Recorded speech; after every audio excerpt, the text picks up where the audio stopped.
Louez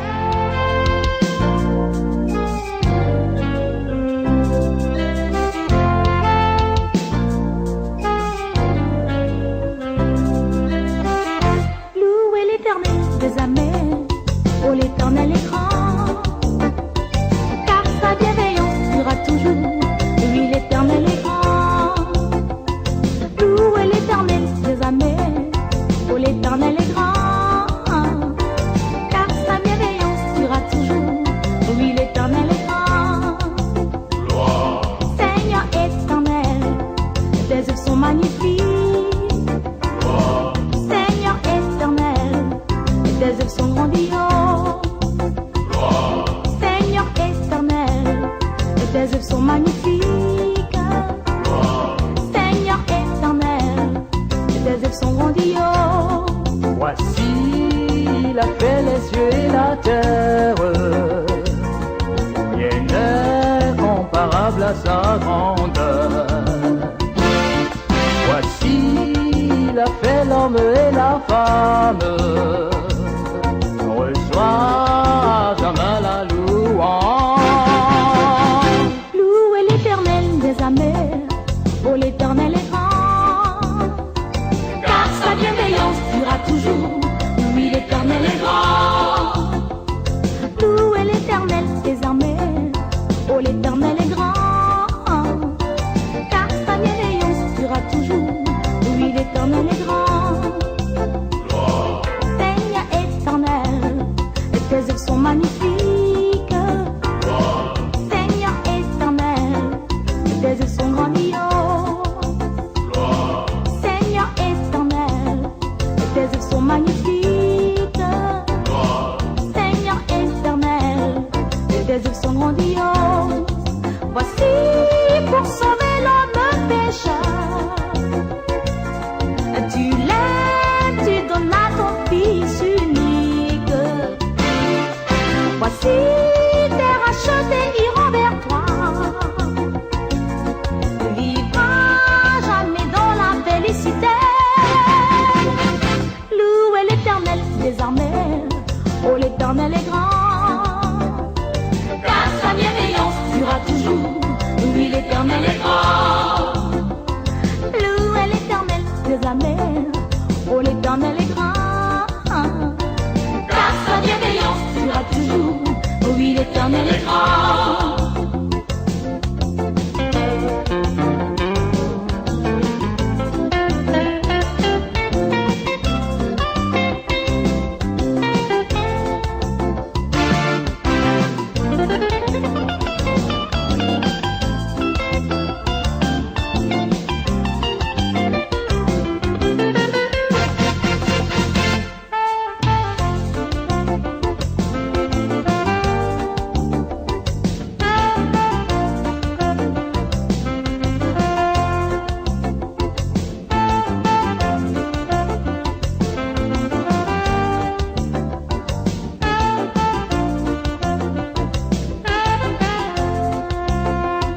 Louez l'éternel, louez l'éternel, car sa bienveillance durera toujours, il est grand.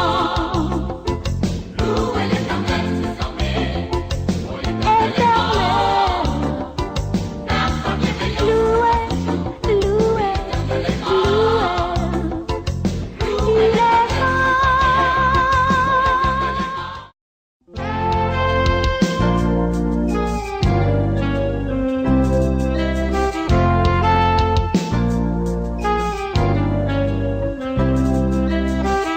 grand. Louez l'éternel des armées, oh l'éternel.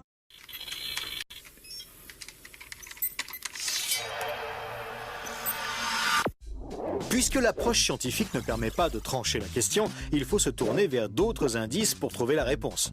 Le premier signe est en rapport avec la Bible. Pour beaucoup de gens, ce best-seller mondial numéro 1 est juste un livre religieux parmi d'autres. Pourtant, ceux qui prennent la peine de le lire se rendent assez vite compte d'une caractéristique surprenante. son unité, sa cohérence. Bien que sa rédaction ait demandé 1500 ans, elle nous dévoile un propos cohérent qui s'est construit progressivement au cours des siècles et qui apparaît au final comme un édifice impeccable, majestueux, et qui dépasse totalement ceux qui l'ont construit. Des premières pages aux derniers mots, elle est centrée autour d'un même sujet, la connaissance de Dieu, le Messie et le plan du salut divin pour l'humanité. Pour celui qui ne connaît rien à la Bible, cette affirmation peut paraître un peu fumeuse. Pour lui, c'est juste des mots, des concepts abstraits, de la spiritualité, sans rapport avec le monde réel. Mais pour celui qui la lit et cherche un peu, l'évidence devient de plus en plus écrasante que quelqu'un, derrière ce livre, au travers de centaines d'épisodes, de miracles, de prophéties et d'événements surnaturels, quelqu'un a construit un message qui nous est adressé. Par exemple, Moïse expose clairement la base de la relation avec Dieu et annonce la venue du Messie. 5 siècles plus tard, David, parmi d'autres, prophétise les détails de la crucifixion tout en engendrant les ancêtres de Jésus. 300 ans plus tard, c'est l'œuvre monumentale d'Ésaïe qui complète de façon saisissante le portrait du Messie, annonce son sacrifice, sa résurrection et la future restauration mondiale. Et c'est comme cela tout au long des 66 livres de la Bible, avec des centaines de détails et révélations surnaturelles. Et cela pose une vraie question. Comment cette quarantaine d'auteurs tellement différents, Moïse, David, Salomon, Ésaïe, Daniel ou Jésus, qui a accompli des dizaines de prophéties par le seul fait d'exister, comment peuvent-ils parler d'une seule voix et aborder chacun une facette du même message ? Sans se connaître, ils se confirment mutuellement et construisent le même tableau, un seul tableau immense et qui les dépasse totalement.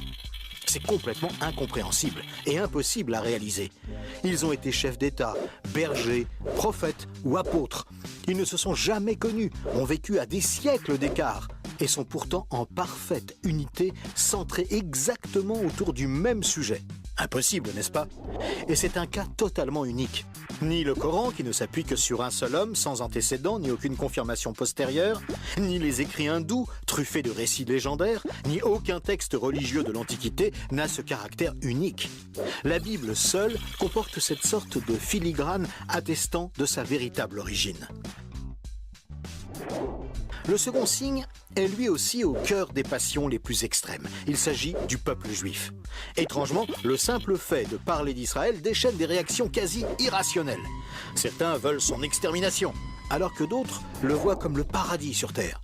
Mais si on veut bien rester calme et juste considérer les faits, l'histoire, il y a pourtant de quoi s'interroger sérieusement. Comment ce peuple, haï depuis toujours, déporté une première fois, puis revenu sur sa terre il y a 24 siècles, puis déporté à nouveau et dispersé dans le monde entier pendant 17 siècles, comment a-t-il pu survivre?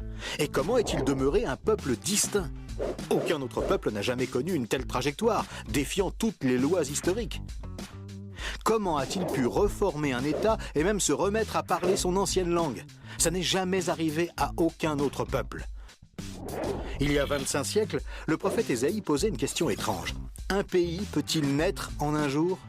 Ça ne s'est jamais produit, sauf pour la nation d'Israël, qui est née en un seul jour, le 15 mai 1948.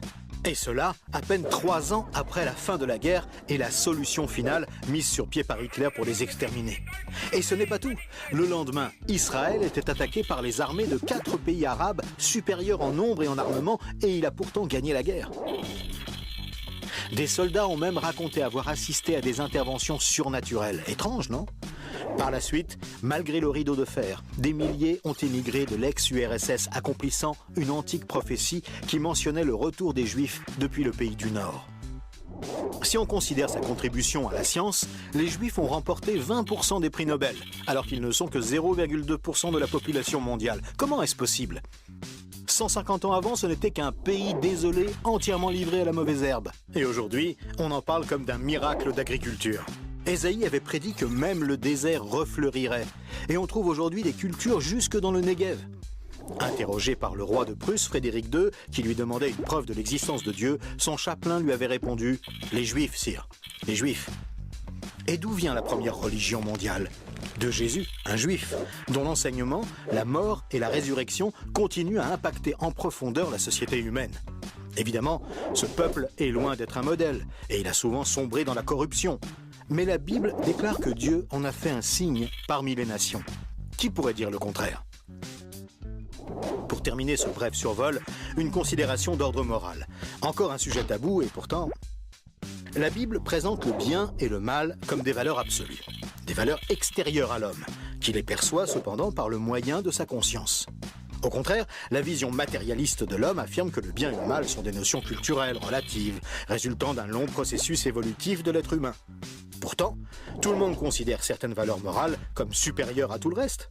Par exemple, violer une petite fille, massacrer des bébés, commettre un génocide ou laisser quelqu'un mourir de faim sont considérés comme cruels et inacceptables. Même si certains tortionnaires ont affirmé qu'ils n'y voyaient rien d'immoral, nous pensons qu'ils n'avaient pas le droit de faire ça. Mais pourquoi le pensons-nous? Pourquoi pensons-nous que certains préceptes moraux sont supérieurs? D'où vient ce sentiment qu'il existe, en dehors de nous, des normes morales supérieures, des normes indépendantes de nous, puisque nous nous sentons nous-mêmes jugés par ces exigences morales? Étrange, non? Nous avons parfaitement conscience d'être imparfaits. Nous pensons que l'humanité est détraquée, mais par rapport à quoi? Ce sentiment de culpabilité contredit d'ailleurs la théorie de l'évolution et son hypothétique lutte pour la survie. Et pourquoi l'homme aspire-t-il au merveilleux, au paradis, quelle que soit sa culture? D'où vient ce sentiment intérieur qui fait exactement écho au récit biblique? Cette conscience, issue de nulle part et en parfait accord avec la Bible, constitue encore un autre signe tangible, bien difficile à nier.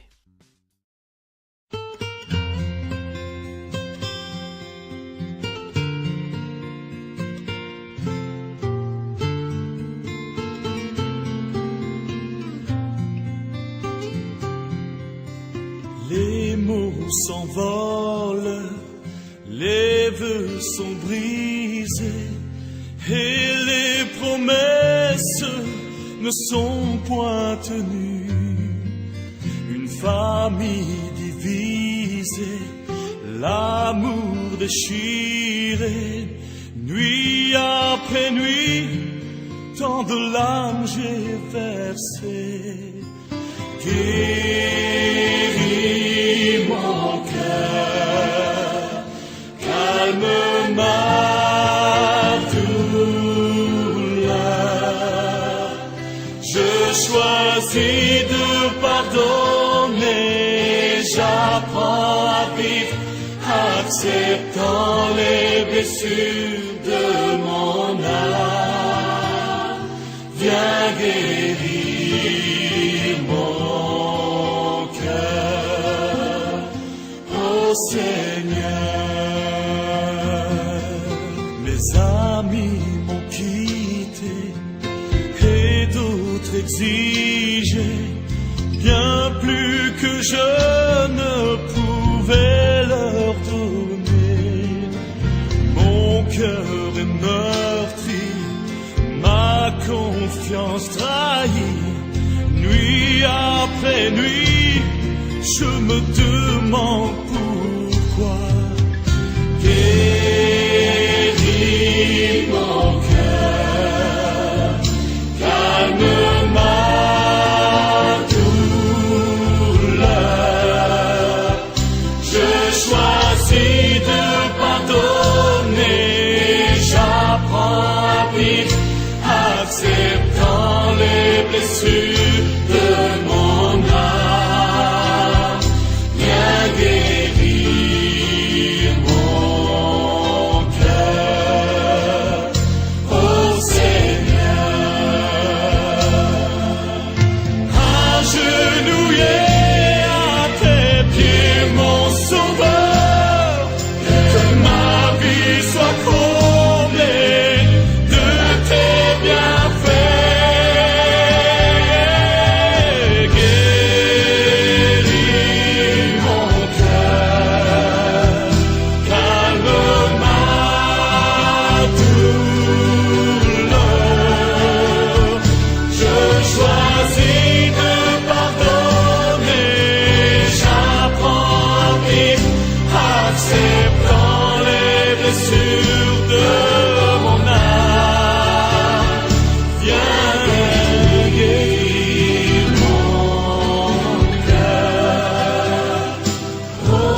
s'envolent, les vœux sont brisés et les promesses ne sont point tenues.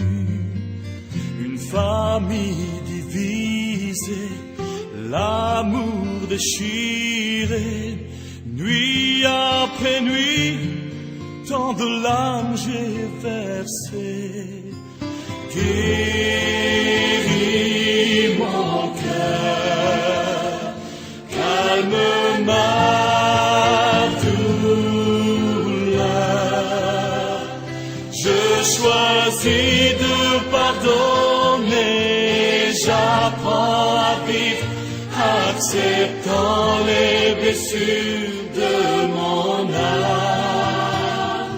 Viens guérir mon cœur, ô Seigneur.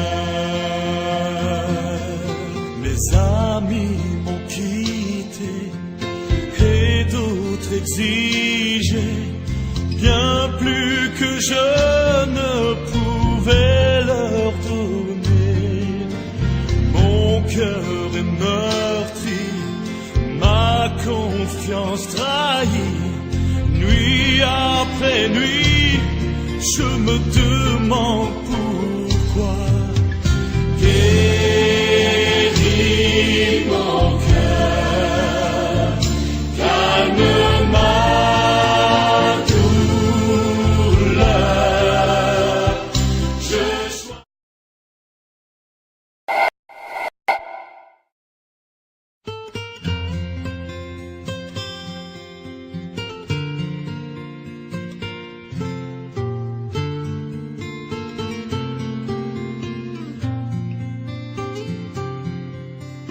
Les mots s'envolent, les vœux sont brisés et les promesses ne sont point tenues. Une famille divisée, l'amour déchiré, nuit après nuit, tant de larmes j'ai versé. Guéris mon cœur, calme ma douleur. Je choisis de pardonner, j'apprends à vivre, acceptant les blessures de mon âme. Viens guérir mon cœur, ô Seigneur. Mes amis m'ont quitté et d'autres exigé